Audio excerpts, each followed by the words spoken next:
آپ صلی اللہ علیہ وآلہ وسلم نے فرمایا، جب جنتی جنت میں اور دوزخی دوزخ میں داخل ہو جائیں گے، اللہ پاک فرمائے گا جس کے دل میں رائی کے دانے کے برابر بھی ایمان ہو اس کو بھی دوزخ سے نکال لو۔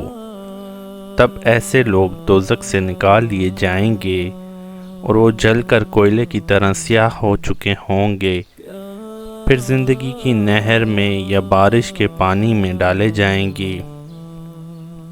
اس وقت وہ دانے کی طرح اگ آئیں گے جس طرح ندی کے کنارے دانے اگ آتے ہیں۔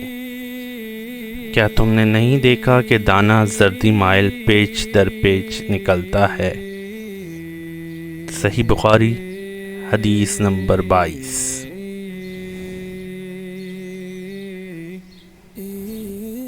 It is